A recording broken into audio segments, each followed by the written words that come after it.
अभी बहुत तेजी से समीकरण बदल रहे हैं। हमला इजराइल पर हुआ है, लेकिन डर का माहौल ईरान पर बना है, क्योंकि अभी ईरानी लोग रात भर पेट्रोल की टंकी फुल करवाते नजर आए हैं। तो वहीं तुर्की को यह डर है कि कहीं इजराइल उस पर ना चढ़ाई कर दे। यही वजह है कि मुस्लिम देशों को एक होने के लिए तुर्की ने कह दिया है। तो वहीं डॉक्टर एस जयशंकर ने कहा है कि अगर हमने कर दिया तो फिर बुरा नहीं मानना। वैसे ईरान ने रातों रात 180 से ज्यादा रॉकेट इजराइल पर दाग दिए हैं, लेकिन अब हो ये रहा है कि इजराइल ने भी कह दिया है कि हम इसका बदला लेंगे। और सोर्सेज से ये खबर सामने आ रही है जहां इजराइल ईरान के ऑयल हब को टारगेट बना सकता है।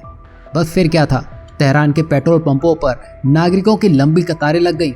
ऐसा इसलिए क्योंकि नागरिक जानते हैं कि हमले के बाद उनके यहाँ गाड़ियों के लिए ईंधन की कमी होने वाली है, और इस वजह से सभी नागरिक अपने गाड़ियों में पेट्रोल भरवाने के लिए दौड़ पड़े। इन इमेजेस में आप साफ देख सकते हैं। वहीं इजराइल आतंकियों को निशाना बना रहा है, लेकिन ईरान की तरफ से सीधे सीधे सिविलियंस पर हमला हो रहा है।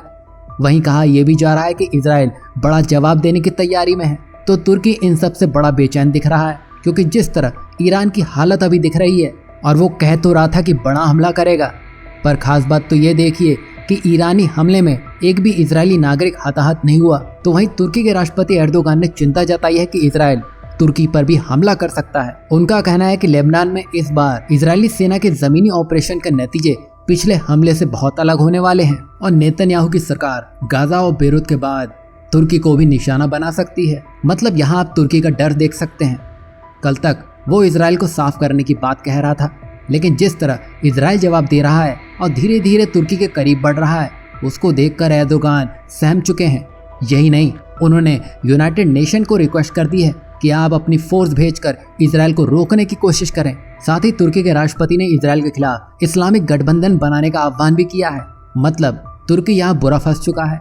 एक तो वो रूसी S-400 को लेकर पहले ही फंस चुका है, जिस पर अमेरिका उस पर प्रतिबंध लगाने में लगा है, और अब उसको ब्रिक्स में भी जाना है। मतलब अमेरिका की नाराजगी अब और बढ़ेगी। ऊपर से इजराइल अमेरिका का क्लोज एलाई है, और इजराइल का मजबूत रहना मिडिल ईस्ट में अमेरिका को वहां जमे रहने में मदद कर रहा है। ऐसे में तुर्की का इजराइल के खिलाफ जाना उस पर प्रेशर बनाने के लिए काफी होगा। यहाँ आपको क्या लगता है, तुर्की के डर की असली वजह क्या है? उस पर हमला होना या फिर कुछ और? तो वहीं दूसरी अपडेट में डॉक्टर एस जयशंकर अभी अमेरिका में हैं, जहां उनकी मुलाकात अमेरिकी विदेश मंत्री एंटनी ब्लिंकन से हुई है। और यहाँ खास तौर पर ब्लिंकन ने कहा कि इंडो पैसिफिक क्षेत्र में शांति, सहयोग और एकता पर ज्यादा जोर दिया है, जबकि इजराइल हमास युद्ध का भी उल्लेख इसमें किया गया है। तो वहीं डॉक्टर एस जयशंकर ने भी सीधे और सटीक मुद्दों पर ही बात की, जहां पिछले एक साल में भारत ने कई बार देखा है कि अमेरिका भारत के लोकतंत्र और विपक्षी नेताओं पर हो रही कानूनी कार्रवाई को लेकर टिप्पणियां करता रहता है।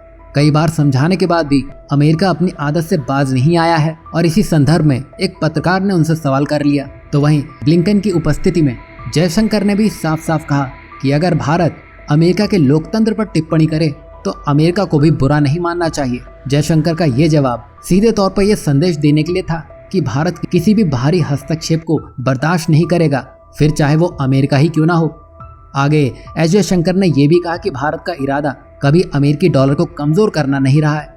भारत कुछ ऐसे देशों के साथ भी व्यापार कर रहा है जिन पर अमेरिका ने प्रतिबंध लगाए हुए हैं, इसलिए भारत दूसरे व्यापारिक रास्तों की तलाश करता रहता है। इससे साफ है, भारत की आर्थिक नीतियां किसी एक मुद्रा के खिलाफ नहीं है, बल्कि व्यापार की जरूरतों के अनुसार अलग अलग विकल्प अपनाए जाते हैं। लेकिन अमेरिका को इसमें भी डर है, अगर भारत अपना अलग रास्ता बना लेगा तो बाकी देश भी ऐसा ही करेंगे। तभी डोनाल्ड ट्रंप भी इस बात को लेकर साफ कर चुके हैं कि जो देश डॉलर से दूरी बनाएगा उसके साथ व्यापार नहीं होगा।